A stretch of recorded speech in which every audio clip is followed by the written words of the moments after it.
Bismillahirrahmanirrahim. Assalamualaikum warahmatullahi wabarakatuh.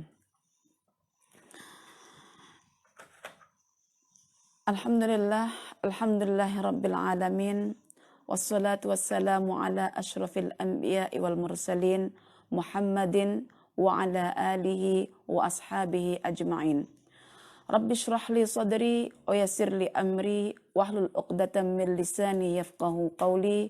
Rabbi zidni ilman warzuqni fahman. Amin ya rabbal alamin. Alhamdulillah, perempuan dan tuan-tuan yang dirahmati oleh Allah, pada puasa yang ke-9 ini kita masuk pada juzuk yang ke-9 dan Ustazah memilihkan untuk perempuan dan tuan-tuan dengarkan Surah Al-A'raf ayat yang ke-150 sehingga 151 ya. Insya-Allah kita akan menafsir, mentadabbur dan merenungkan dua ayat yang telah disebutkan oleh Allah ya dalam Al-Qur'an, surah Al-A'raf, surah yang ke-7 ayat yang ke-150 sehingga 151. Surah ini atau dua ayat ini Ustazah pilih karena ada kesinambungan dengan renungan sesi semalam ya, sesi renungan semalam. Ya.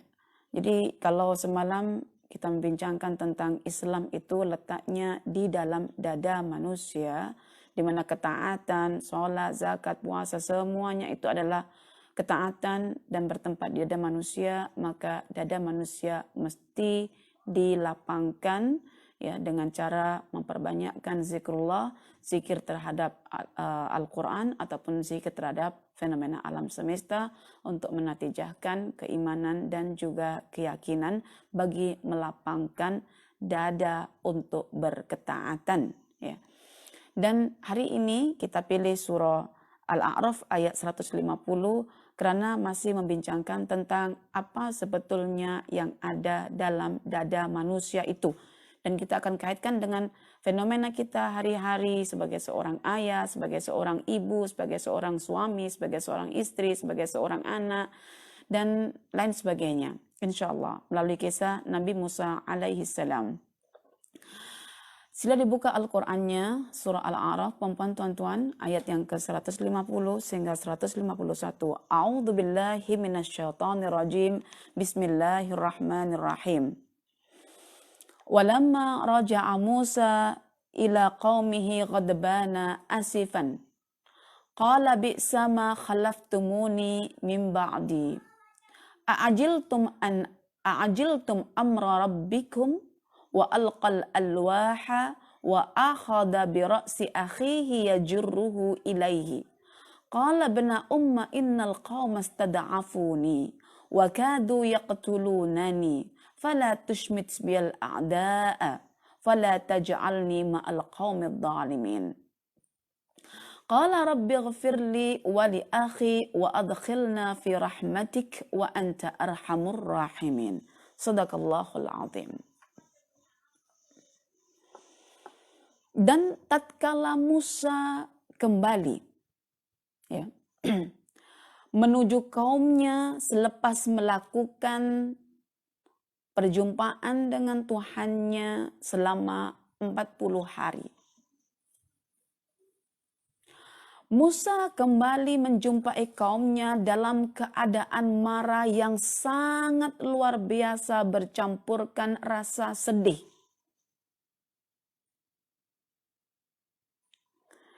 Musa berkata kepada kaumnya, aduhai alangkah buruknya apa yang kalian lakukan sepeninggalanku. Kalian tak rasa sabar ke dengan urusan Tuhan kalian? A'ajiltum amra rabbikum. Lalu Musa mencampakkan, melemparkan kepingan-kepingan Taurat itu. Ya. Ada yang mengatakan sampai hampir separuhnya itu rusak, ya, tercerai. Wa alqal alwaha wa akhadha. Kemudian Musa menarik kepala Nabi Harun dengan menarik rambutnya. Ya, dalam surah yang lain dicampurkan dengan janggutnya. Ditarik dan dihadapkan ke Musa. Lalu Harun berkata, duhai anak, ya bena umma, duhai anak ibuku. Sesungguhnya kaummu itu betul-betul menganggap diriku lemah tatkala aku menasihati mereka. Dan hampir-hampir mereka membunuhku. Maka jangan buat musuh-musuh itu gelakkanku disebabkan kerana perbuatanmu ini, wahai anak ibuku. Dan dengan perlakuanmu ini jangan sekali-kali engkau memasukkan aku ini, wahai Musa, ke dalam golongan orang-orang yang zalim. Lalu Musa tersadar dengan apa yang telah dilakukan adalah sebuah kesilapan. Maka Musa segera berdoa, berkata kepada Tuhannya, duhai Rabb, ampunkan aku dan ampunkan juga saudaraku. Dan masukkanlah kami ke dalam rahmat-Mu. Sesungguhnya Engkau adalah yang sebaik-baik dalam memberikan rahmat. Ya, itulah terjemahan, pemaknaan 2 ayat dalam surah Al-A'raf. Tuan-tuan, puan-puan yang dirahmati oleh Allah.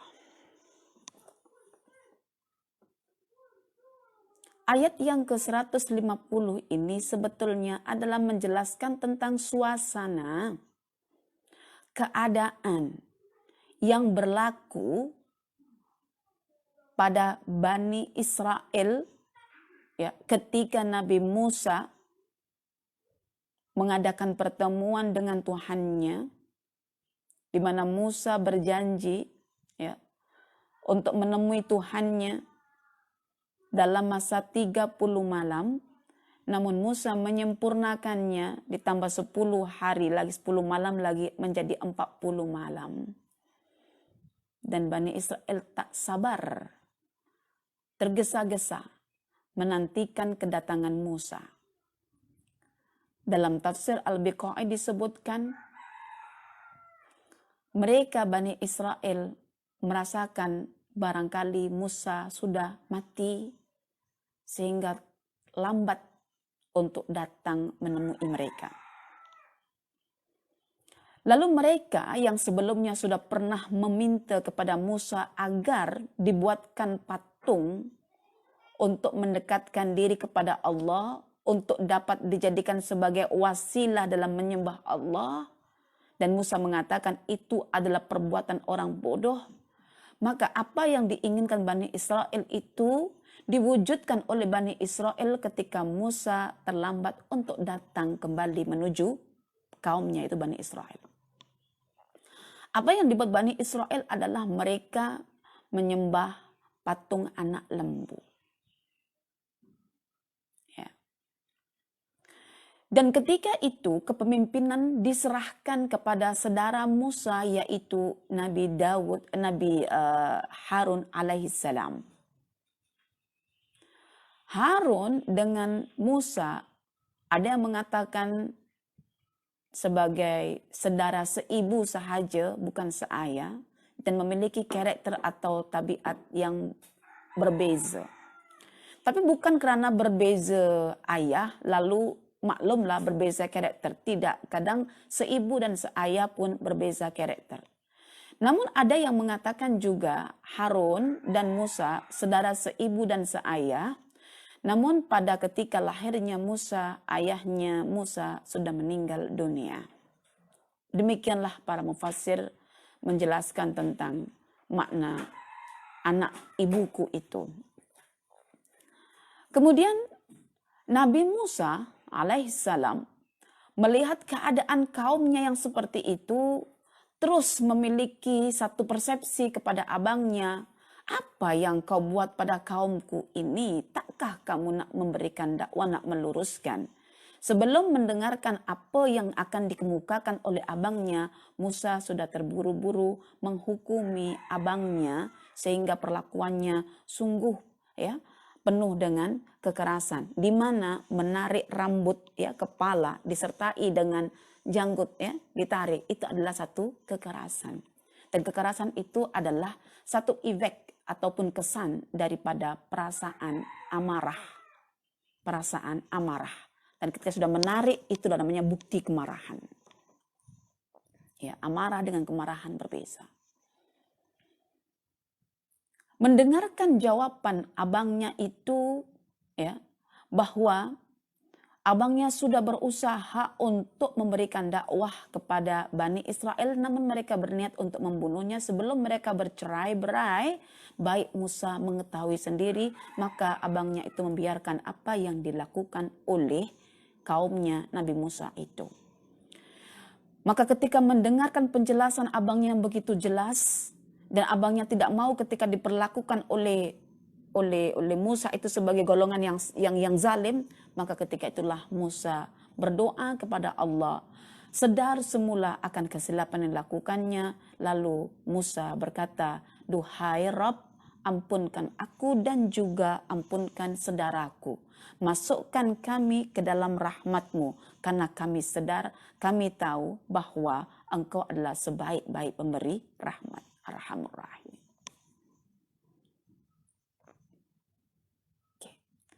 Puan-puan tuan-tuan yang dirahmati oleh Allah, selepas kita memahami makna dua ayat ini, kita coba menafsirkan, kita coba menghuraikan, kita coba menganalisis, kita coba memikirkan ya hubungan-hubungan ya dalam potongan-potongan ayat ini.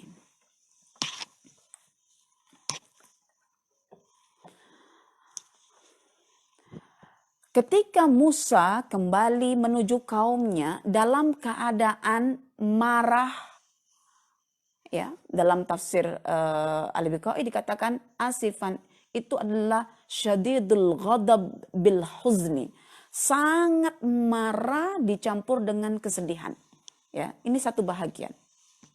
Lalu kita kaitkan dengan bagian selepasnya. Ya. Jadi Musa dalam keadaan marah, emosi, penuh dengan kesedihan, tatkala kembali pada kaumnya. Apa yang melatar belakangi Musa itu berasa marah dan penuh dengan kesedihan? Yaitu tatkala Musa menyaksikan apa yang dilakukan oleh kaumnya. Ya. Di mana Musa melihat perbuatan buruk yang dilakukan oleh kaumnya, yang tergesa-gesa melakukan penyembahan terhadap patung anak lembu sebelum Musa datang lagi untuk menjelaskan kitab suci yang akan dibawa menuju kepada Bani Israel itu. Jadi ini sebuah latar belakang ataupun fenomena ataupun peristiwa yang menyebabkan Musa itu marah penuh dengan kesedihan. Ya. Melihat fenomena seperti ini. Karena Allah menyebutkan di sini adalah kata ghadab. Ghadab itu adalah marah.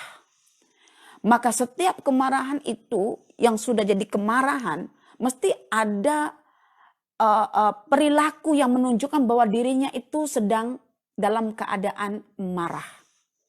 Ya. Allah tak menyebutkan ghaid, tapi Allah menyebutkan ghadab. Kalau ghadab itu adalah kemarahan yang telah dibuktikan dalam tindakan praktis. Kalau ghaid itu baru amarah yang ada dalam jiwa manusia, yang ada dalam dada manusia. Bentuk kemarahannya Musa itu adalah wa alqal alwaha wa akhadha bi ra'si akhihi yajurruhu ilaihi. Inilah yang disebut dengan perilaku. Perilaku ya yang dilatar belakangi oleh fenomena yang tidak menyenangkan hati, lalu menciptakan emosi berupa rasa marah, rasa sedih, lalu rasa marah itu diluahkan dalam bentuk tindakan praktis yang penuh kekerasan dan kekasaran. Ya, melempar. Maka kalau ada yang mengatakan Musa tidak pernah mencampakkan, melemparkan, apalagi mencampakkan, melemparkan, apalagi iyalah sama aja tuh. Ya. Sebab itu adalah perilaku yang berdosa. Kita mesti melihat indikatornya bahwa ketika orang sudah dalam keadaan emosi, marah, sedih, tidak mungkin jiwanya itu adalah tidak mungkin perilakunya itu penuh dengan kelembutan, penuh dengan kesantunan. Mesti akan menunjukkan kekerasan. Kan itu Rasulullah bersabda bahwa kemarahan itu puncak segala kekerasan, ya, keburukan. Mengapa Musa melakukan perilaku seperti ini? Sebab ya, Musa belum lagi mendengar sepatah kata yang diucapkan oleh saudaranya. Musa menghukumi emosi dalam dadanya itu dengan menggunakan perspektif tabiat. Tabiat itu adalah sifat semula jadi yang Allah berikan dalam dada manusia sebagai satu bentuk ujian atau sebagai satu bentuk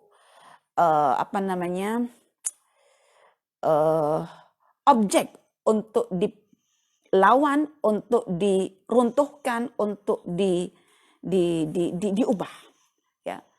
Dan tabiat manusia itu diciptakan oleh Allah semula jadi dalam keadaan tergesa-gesa. Ya. Jadi Musa di sini tergesa-gesa.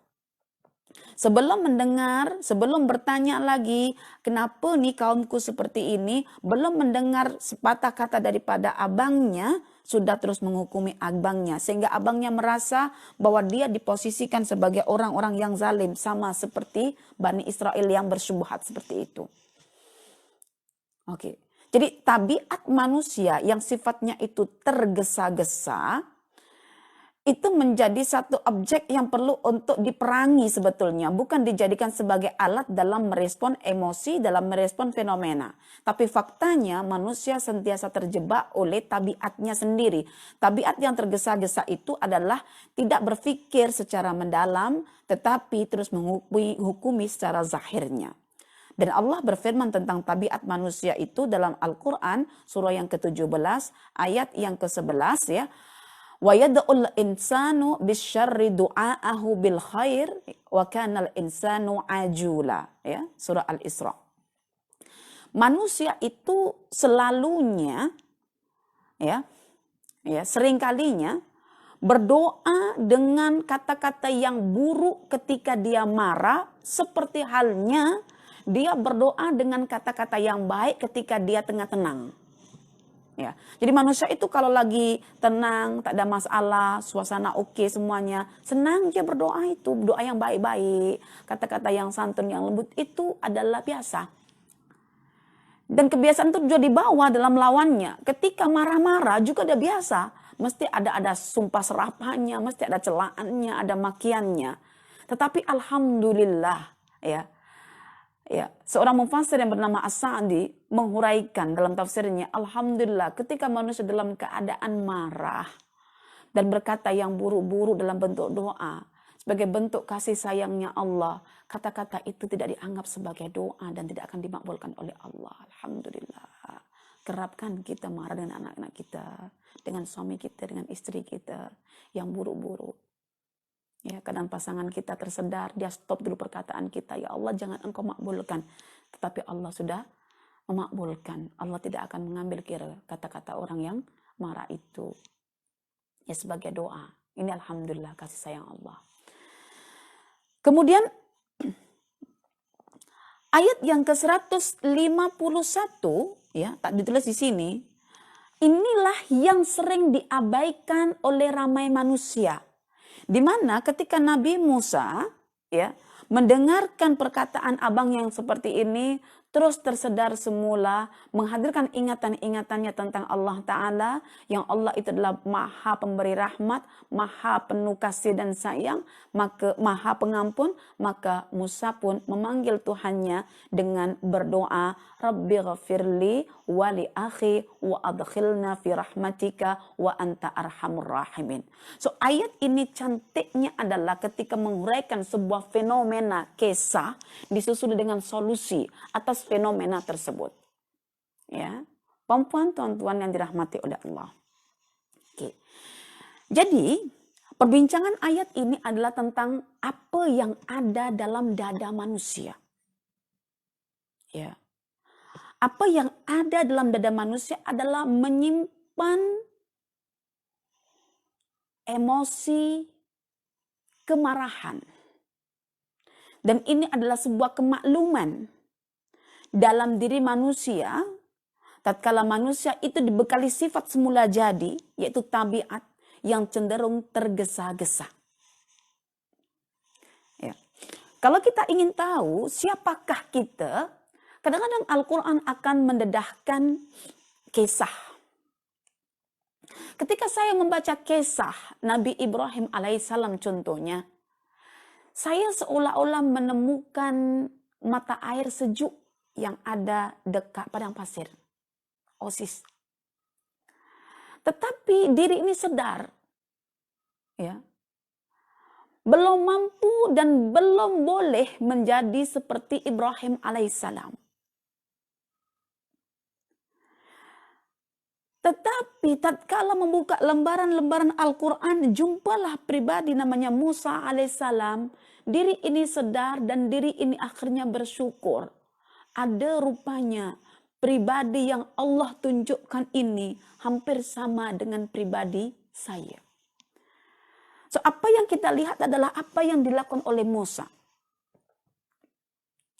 Baik, tuan-tuan yang dirahmati oleh Allah. Saya bincangkan tentang kisah Musa bukan untuk mencela Nabi Musa seperti mana kita membincangkan Nabi Adam alaihissalam, bukan untuk mencela Nabi Adam alaihissalam. Nabi Musa adalah Nabi yang mulia, Nabi Rasul Ulul Azmi, Nabi yang subhanallah, kalau saya memikirkan keadaan Nabi Musa ini, mungkinlah sebiji dengan kita ini, wahai puan-puan dan tuan-tuan, di zaman modern ini. Zaman sekarang ini kita berdepan dengan anak-anak kita. Kalau punya anak 5, anak 6, anak 7, semua perangai berbeza. Ya. Kita sebagai ibu dan ayah menginginkan anak itu soleh. Namun apa ketika kita tinggalkan, dia main handphone kita, dia main game, dia abaikan sholatnya, dia tak suka diajak untuk diskus masalah agama, dibagi nasihat, mukanya monyong, dibagi nasihat, hempaskan pintu bilik, membantah, melawan, meneking dan lain sebagainya. Kita macam seorang yang memiliki kaum dalam rumah kita. Dan kita sedih atas perangai mereka. Sehingga kita pun meluahkan amarah kita dalam bentuk kemarahan. Kadang-kadang akan menarik rambutnya, kadang-kadang akan menarik telinganya, kadang-kadang pukul bagian kakinya. Demikianlah. Itulah manusia yang Allah tunjukkan melalui kisah Nabi Musa alaihissalam. Apa yang menarik adalah bahwa Musa mensusuli dengan tindakan tazakur. Dan apa yang tak menarik bagi kita adalah mengatakan benda itu lumrah, benda itu maklum, tetapi tidak melakukan apa yang dilakukan oleh Nabi Musa alaihissalam. Ini kecacatan dalam berpikir tentang Al-Quran. Oke. Baik, jadi kalau kita buat satu rumusan, emosi dalam diri Nabi Musa adalah sebentuk suasana kejiwaan yang ada dalam dada Nabi Musa, dilatar belakangi oleh adanya fenomena yang tidak menyenangkan. Kemudian atas dasar perspektif tabiat manusia yang cenderung tergesa-gesa, emosi itu diluahkan dalam bentuk perilaku, kekerasan, dan kekasaran. So kalau kita keras, kalau kita kasar, ketahuilah dada kita tengah dipenuhi oleh emosi kemarahan, dan tabiat kita jadikan sebagai alat untuk merespon emosi tersebut.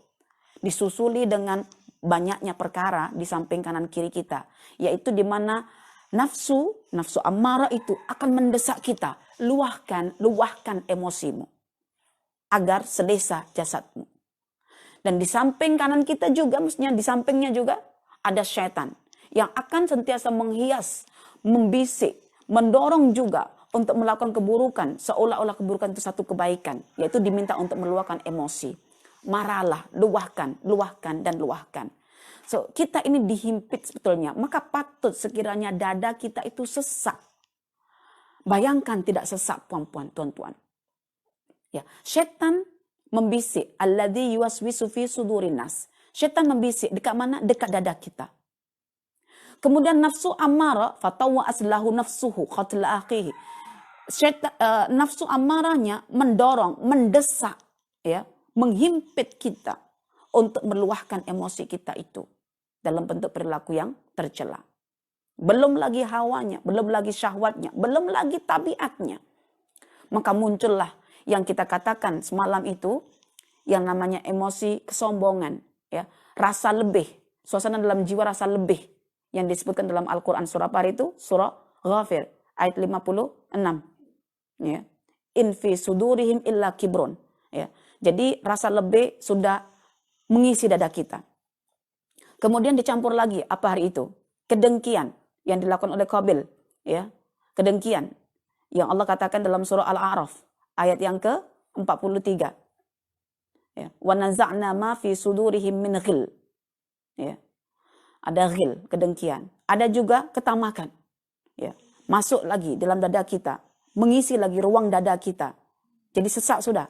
Ya, ada ketamakan seperti yang dilakukan Nabi Adam alaihissalam terhadap pokok khuldi itu. Ya. Dan Allah mengatakan dalam Al-Quran surah yang ke-59 ayat yang ke-9. Wala yajiduna fi sudurihim haja. Yang sekarang ini adalah ghaid. Ghaid itu adalah emosi yang namanya amarah yang akan menatijakan ghadab. Ghadabun ghadbanun, rahmun rahmanun, seperti itu. Ghadab. Jadi kemarahan ini puncaknya adalah karena amarah. Dan amarah itu adalah emosi. Dan amarah itu tempatnya ada dalam dada kita. So mengisi lagi. Allah berfirman dalam Al-Quran surah Ali Imran. Surah yang ketiga. Ayat 119. Ya. Qul mutu bighaidikum innallaha alimum bidzatis sudur. Allah tahu apa yang ada dalam dada-dada kita ini. Yang ada adalah amarah, emosi amarah. Biasanya kalau orang sudah ada emosi amarah dan meluahkan amarah dalam bentuk kemarahan, ya, secara praktisnya adalah perilaku kasar dilakukan pada orang lain, maka orang lain itu akan menaruh kebencian. Maknanya kita akan menciptakan emosi pada lawan kita juga rasa benci. Dan benci itu adalah emosi juga. Dan Allah berfirman tentang emosi kebencian dalam Al-Quran tempatnya dekat dada juga. Allah berfirman dalam Al-Quran surah yang ketiga ayat 118. Ya. Qad badatil baghda'u min afwahihim wa ma tukhfi suduruhum akbar. Telah nyata kebencian mereka. Bahkan kebencian yang ada dalam dada mereka itu lagi besar daripada setakat bahasa jasad mereka saja. Coba puan-puan tuan-tuan yang dirahmati oleh Allah. Ada apa dekat dada kita selama ini yang kita tak perasan? Rasa lebih. Rasa serakah atau tamak. Rasa dengki. Rasa marah. Rasa benci. Semua itu yang membuat dada kita terasa sesak. Dan bila itu dada itu sesak, sempit, ya, sempit ya.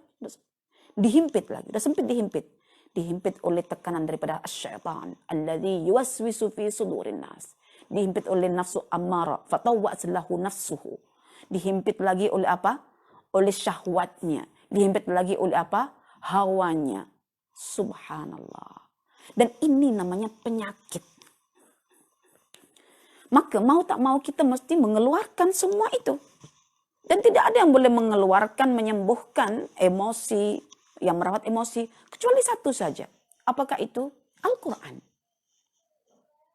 Ya, Al-Quran. Apa buktinya? Allah berfirman dalam Al-Quran sendiri ya, dalam Al-Quran, surah Yunus, ya, surah yang ke-10, surah Yunus, ayat 57. Coba perhatikan di sini, cantiknya puan-puan dan mengukuhkan kita punya renungan semalam. Ya. Ya ayyuhan nas. Coba, Allah tak katakan ya ayyuhalladzina amanu. Ya ayyuhan nas, wahai manusia. Maknanya semua yang punya penyakit emosi dalam dada, rawatannya itu Quran. Tak kisah kafir ke mukmin. Maknanya mukmin juga akan sakit dadanya. Karena iman tak cukup yang kita bincang hari itu. Wa yashfi sudura qaumin mu'minin. Orang mukmin mesti disembuhkan, dirawat dadanya.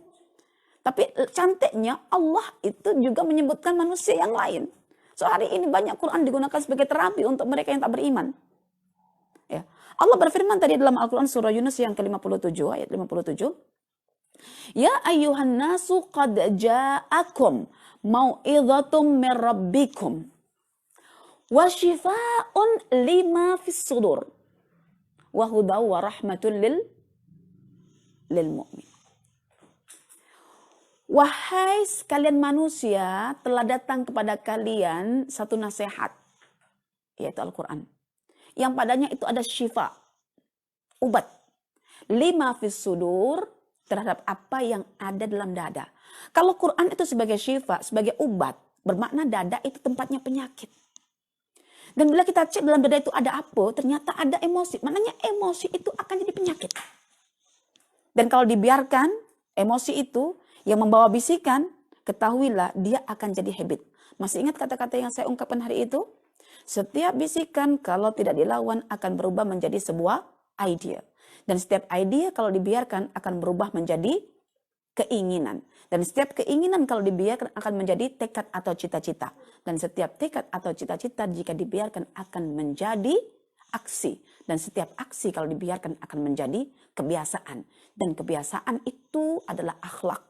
Dan susah untuk dibuat karena akhlak itu dilakukan tanpa fikir panjang. Masya Allah. Jadi apa yang kita nampak hari ini, ya, selepas semalam kita membedah lapisan dada kita, dan kita fokus pada lapisan dada lapisan yang pertama, yaitu yang disebut lapisan as-sadru, lapisan dada. So hari ini kita boleh tengok secara praktikal pada pribadi Nabi Musa alaihissalam. Apa yang menarik bagi saya ketika merenungi kisah Nabi Musa alaihissalam adalah ada satu kewajaran. Dan kewajaran ini saya katakan sebagai satu bentuk kewajaran karena secara fakta yang objektif memang berlaku. Yang berlaku adalah ketika kita berdepan dengan anak-anak kita yang susah untuk diatur. Sementara hati ini teringin anak kita jadi anak yang soleh. Kita ingin berkumpul di surga. Kita ingin tak berpisah dengan anak-anak kita. Tapi mereka membantah. Bahkan kadang-kadang keluar kata-kata kasar pada anak kita untuk kita yang kita sebagai ibu bapaknya. Lalu kita marah. Dan marahnya itu karena sedih. Dan marah karena disebabkan sedih atas urusan agama anak-anak. Itu dimaklumi. Seperti Allah memaklumi. Marahnya Nabi Musa. Marah karena takutnya kaum itu lari daripada tauhid. Itu marah yang dibenarkan sebetulnya. Tapi walau bagaimanapun, itu yang menarik dalam diri Musa. Sekuat-kuat Musa, kalau Allah tidak memberikan pribadi secara fisikal ataupun secara dalaman itu keras pada Musa, itu tidak sesuai untuk kategori Bani Israel. Saya akhirnya membayangkan, memang begitu teruknya Bani Israel itu sehingga Nabi yang Allah utus untuk mereka adalah Nabi yang kekuatannya itu melebihi 10 orang perkasa. Subhanallah.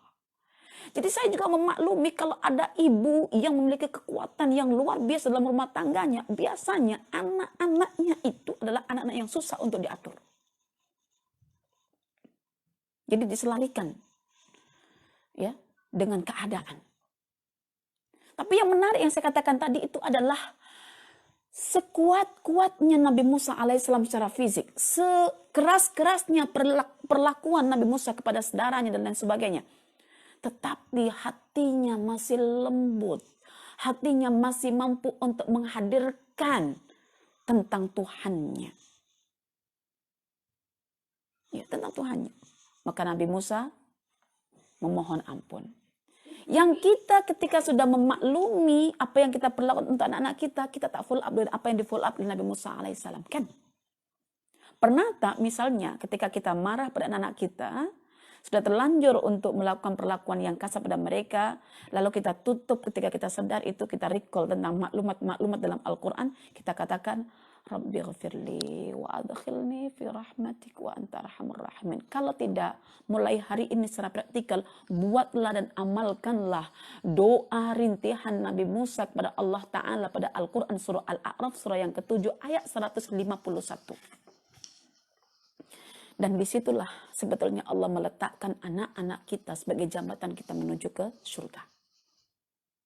Bukankah kita ingat, surga itu akan dihuni oleh orang-orang yang berdosa, namun dia sadar dia berdosa, lalu dia segera kembali kepada Allah, mohon ampun dan takut akan azab, lalu mengharapkan akan rahmat.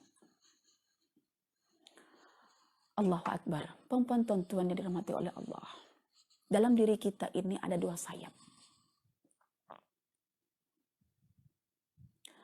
Satu sayap itu disebut dengan sayap ketakutan. Dalam diri kita ini ada emosi namanya ketakutan. Ya. Dan ketika saya baca satu buku yang ditulis oleh Dr. Osman An-Najati tentang ilmu nafs dalam Al-Quran, beliau mengatakan begini. Ketika manusia dibekali oleh Allah rasa takut, ketahuilah, rasa takut itu yang akan menjaga dirinya daripada bahaya. Bukankah Anda ketika takut ular, Anda akan berhati-hati menjaga diri agar tak dipatuk oleh ular? Demikianlah.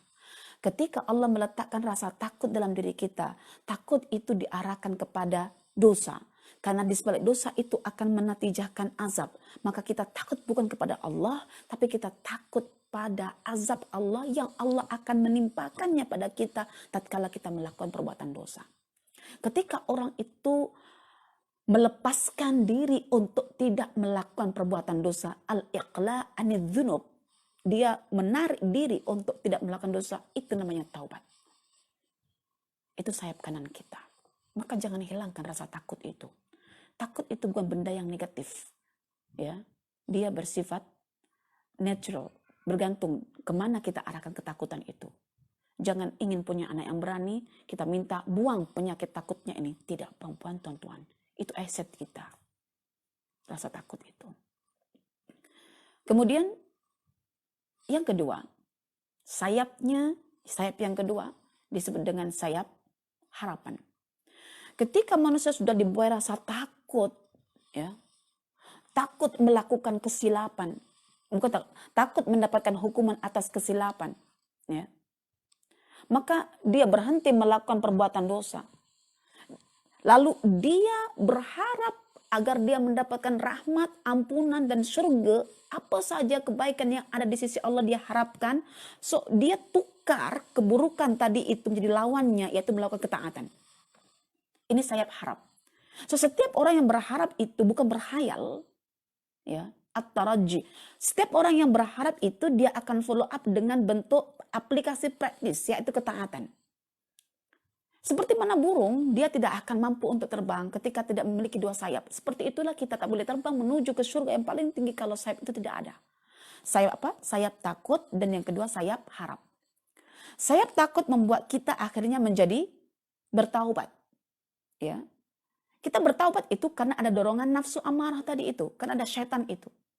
Lalu kita tinggalkan kemaksiatan. Karena takut dosa, tinggalkan kemaksiatan, itulah namanya taubat. Ini konsep taubat.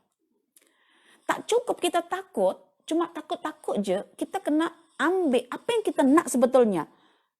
Yaitu apa yang ada di sisi Allah berupa kenikmatan, berupa keredaan, berupa dan lain sebagainya. Kita berharap. Maka kita gunakan sayap kedua kita, sayap harapan. Dan itu dinamakan dengan al-aubah. Ada at-taubah, ada al-aubah. Ketika kita sudah menggunakan dua sayap itu, perlahan-lahan kita akan meraih yang namanya rasa cintakan Allah tanpa pandang apa yang akan Allah bagi ke atas kita. Kita cuma menaruh kerinduan untuk berjumpa Allah. Kita tak perlukan benda-benda lain, benda-benda baik yang ada di sisi Allah. Dia murni karena dibuai rasa cinta, dia tak peduli. Ya, dari takut menjadi harap, dari harap menjadi cinta. Dan apa yang dilakukan oleh Musa alaihissalam, qala rabbi ghafirli wali akhi, itu bentuk daripada pertaubatan. Karena itu puan-puan, tuan-tuan semuanya, apabila telah berlaku dalam kehidupan kita, kekerasan, ya, kekasaran diakibatkan oleh emosi, kemarahan dalam dada kita, di latar belakangi ada fenomena yang hadir tak menyenangkan jiwa kita, lalu kita persepsikan emosi itu ikut keselesaan jasad, yaitu tabiat asal kita diciptakan, maka segeralah menggunakan preskripsi Al-Quran, ya, nasihat rumusan Al-Quran, tadzakur. Sebelumnya saya bincangkan tentang tadabbur, tafakkur. Sekarang saya hadirkan di sini tazakkur. Tazakkur itu satu metode dalam Al-Quran ketika manusia sudah ditimpa emosi dalam dadanya supaya dadanya tak sesak dan dikeluarkan. Cara mengeluarkannya itu adalah menggunakan kekuatan namanya tazakkur. Karena tazakkur itu menggunakan kekuatan akal untuk berpikir. Apakah tazakkur itu? Tazakur itu maknanya kita menghadirkan semula maklumat-maklumat kita yang sudah kita dapat melalui tadabbur Al-Quran. Maklumat-maklumat yang kita sudah dapat melalui tafakur alam semesta. Kita hadirkan makna-makna Quran untuk mensikapi kita punya keadaan itu. Dan Allah katakan tazakur, itu maknanya kerapkan untuk ingat. Satu ingatan kadang tak cukup membuat kita boleh tenang. Datang lagi ingatan kedua. Saya kadang sampai 30 menit itu untuk redahkan saya punya emosi. Hadirkan ini sekian, ya, ayat sekian tentang Allah sekian. Hadirkan ayat sekian tentang reward sekian. Hadirkan sekian. Ya. Tazakur. Tazakur itu adalah natijahnya daripada kita punya tafakkur. Ya. Kita berpikir. Dan akhirnya kita hadirkan makna-makna di sebalik ayat-ayat Quran yang telah kita tadabburi sebelumnya, dan makna-makna di sebalik hasil berpikir kita tentang alam semesta yang sudah kita renungkan sebelumnya. Kita hadirkan semuanya. Saya pernah mengalami, ya, ketika saya menjelaskan kepada puan-puan tentang Al-Quran, ya, surah Al-Baqarah ayat 152 sehingga 157 itu, ya, saya katakan bahwa petunjuk itu akan diberikan kepada orang-orang yang bersabar, kan? Ulaika alaihim salawatum min rabbihim wa rahmah wa ulaika humul muhtadun. Jadi orang-orang yang akan memperoleh petunjuk dari Allah adalah orang-orang yang ketika ditimpa musibah dia bersabar. Saya katakan begitu, kan? Saya katakan innallaha yuhibbul muttaqin. Allah suka, innallaha yuhibbus sabirin. Allah suka orang-orang yang sabar. Maka Allah akan hadirkan media atau objek yang membuat kita akan bersabar. Dan ketika itulah anak saya, ya, mengambil sebuah balon. Balon itu diisi oleh air dan dibawa main dekat atas meja belajar saya. Di situ ada tafsir, ada laptop, ada semuanya. Pecah, tumpah, dan banyak buku yang basah. Ketika mulut hendak berkata, ketika tangan hendak bergerak, saya katakan apa? Innallaha yuhibbus sabirin. Karena mereka buat inilah saya dapat surga. Kalau bukan karena surgamu ya Allah, harapanku untuk mendapatkan kebaikan yang ada di sisimu, saya tak akan jadi orang yang awam yang akan kembali kepadamu ya Allah. Saya ingatkan diri saya, itu namanya tadzakur. Saya ingatkan. Saya bertanya dengan diri saya, Solehah, kamu marah? Iya, saya marah. Kenapa kamu marah? Sebab anak-anak memecahkan balon yang berisi air di atas meja belajar saya. Mengapa kalau balon dipecahkan dekat meja belajar engkau marah, Soleh?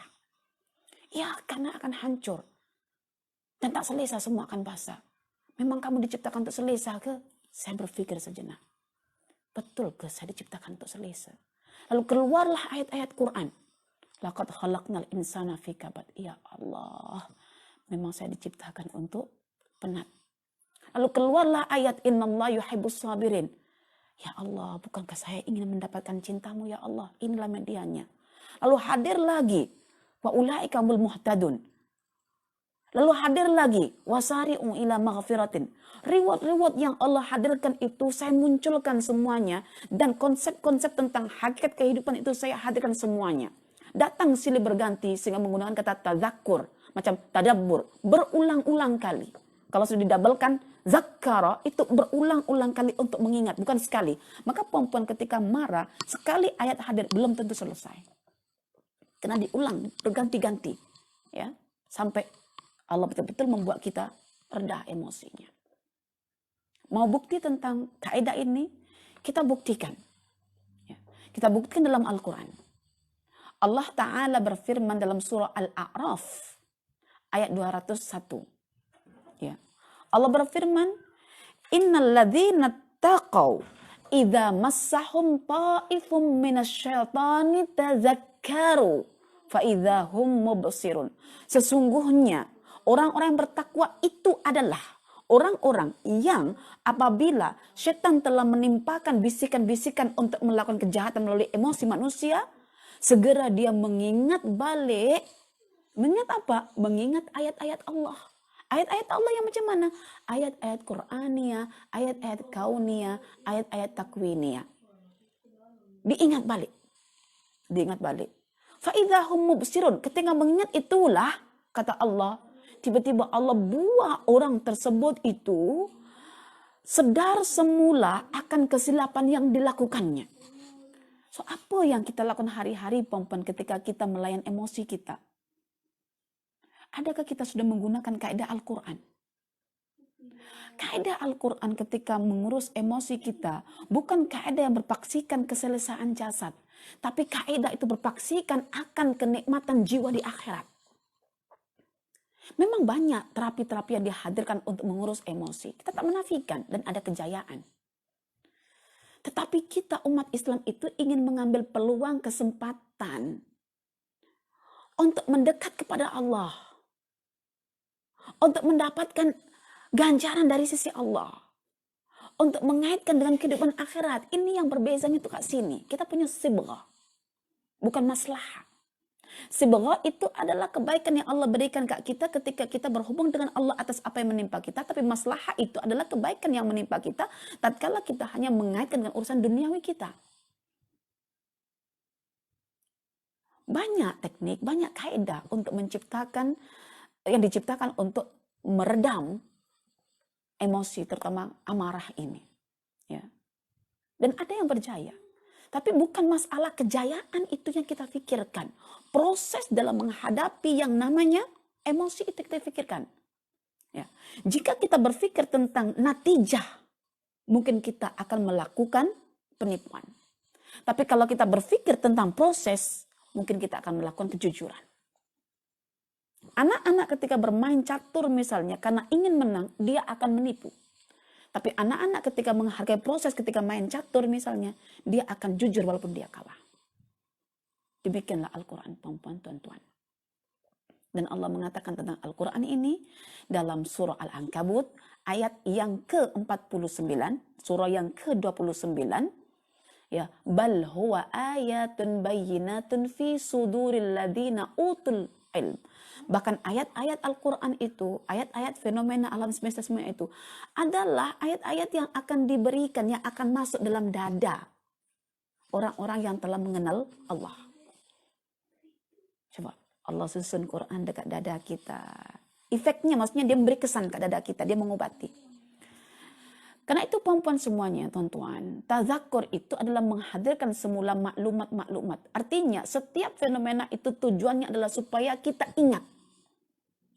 Supaya kita boleh ingat makna Quran, Allah hadirkan fenomena yang kita tak suka. Kalau Allah biarkan kita dalam kesenangan, Quran takkan kita ingat dah perempuan. Jadi itu cara Allah mengajak kita ingat Quran.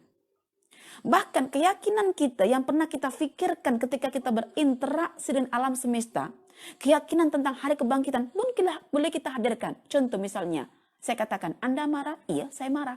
Mengapa Anda marah? Iya, dia celah saya. Mengapa kalau Anda dicela, Anda marah? Sebab marwah saya kan hilang. Mengapa kalau marwah Anda hilang, Anda marah? Adakah Anda diciptakan untuk menjadi hamba Allah atau hamba dunia? So yang hilang cuma harga diri, marwah diri di sisi manusia. Itu dunia, perempuan. Dan kita kan sudah percaya akhirat di sebalik penyaksian alam semesta. Jadi kita itu mau jadi hamba dunia atau hamba akhirat. Kalau jadi hamba akhirat, kita katakan, Masya Allah, yang hilang bukan akhiratku. Yang dicuri setan bukanlah akhiratku. Alhamdulillah ya Allah. Biarlah orang menganggap saya itu hina. Selagi saya merasa hina di hadapan kemuliaanmu, sayalah orang yang mulia. Selagi mereka menganggap diri mulia di hadapan manusia dan lepas daripada kemuliaanmu ya Allah, sesungguhnya mereka adalah orang yang hina. Demikianlah Al-Quran akan membuat kita jadi tenang. Kita macam mendapatkan satu oasis dalam Quran. Dan kalau perempuan ingin mendapatkan kesejukan dalam hati, coba perempuan tuan-tuan sila mentadabur ayat-ayat tentang karakter manusia yang disanjung-sanjung oleh Allah, yang apabila kita membacanya macam terasa sejuk jiwa kita. Okay? Dan seorang ulama ya yang bernama Dr. Kiai Haji Ahsin Sakho ya menulis satu tajuk yang cantik tapi susah difahami orang Malaysia. Tajuknya adalah Oase Al-Quran. Oase itu adalah oasis. Oasis itu air yang ada dekat padang pasir. Maknanya air yang ada dekat padang pasir itu boleh menyejukkan ya tenggorokan manusia yang tengah dahaga. Menyejukkan dada manusia yang tengah ditimpa perasaan gelisah, perasaan marah dan sebagainya. Ya, di sini ya disebutkan karakter-karakter manusia yang bila kita membacanya kita macam rasa sayu, syahdu dan macam ya Allah, aku belum seperti mereka. Tetapi walaupun belum seperti mereka, saya akan berusaha mendaki untuk seperti mereka. Dan itulah yang saya katakan, perempuan dan tuan-tuan. Ketika saya mendapatkan ayat ini, macam seolah-olah hadiah bagi saya. Ketika saya dibuat macam rasa menyesal. Ya Allah, tengok perangai Nabi Ibrahim, susah bagi saya untuk mencontohnya, susah. Ya, susah. Ada macam putus asa. Tapi ketika buka ayat ini, ada harapan, ada tunas baru yang hadir. Oke ya Allah, kalaulah saya tak masuk kategori hambamu yang engkau katakan sebagai Khalil, ya, engkau hadirkan seorang pribadi yang juga masuk surga, yang juga engkau rahmati, yang juga engkau kasihi, yaitu Musa alaihissalam. Perempuan tuan-tuan yang dirahmati oleh Allah, ya, demikianlah kita punya perbincangan sebagai renungan yang terakhir, ya. Jangan pernah menyalahkan objek-objek di sekitar kita yang Allah hadirkan untuk mengingatkan kita akan makna-makna Al-Quran, akan makna-makna yang terselidung di sebalik alam semesta. Allah hadirkan fenomena itu seperti mana Allah menghadirkannya kepada Nabi Musa alaihissalam. Allah menghadirkannya kepada Nabi Musa alaihissalam, lalu Musa jatuh dalam kesilapan.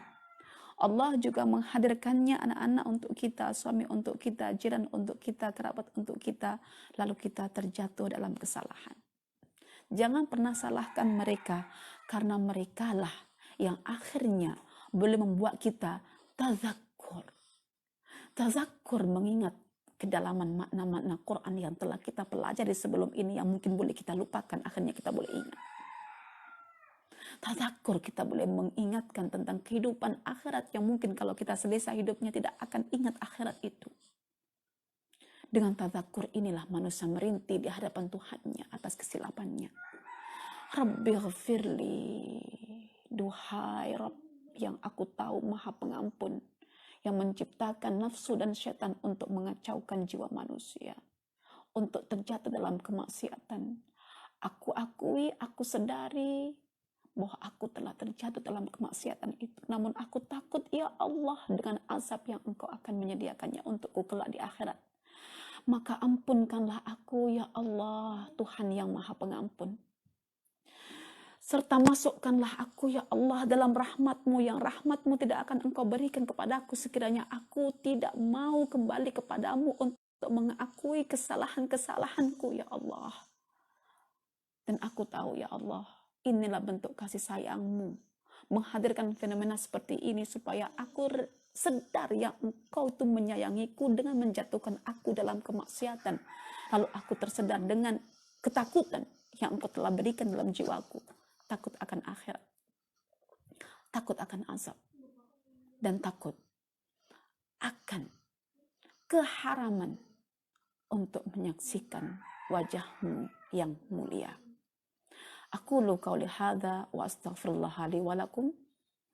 Wabillahi taufiq wal hidayah. Wassalamualaikum warahmatullahi wabarakatuh.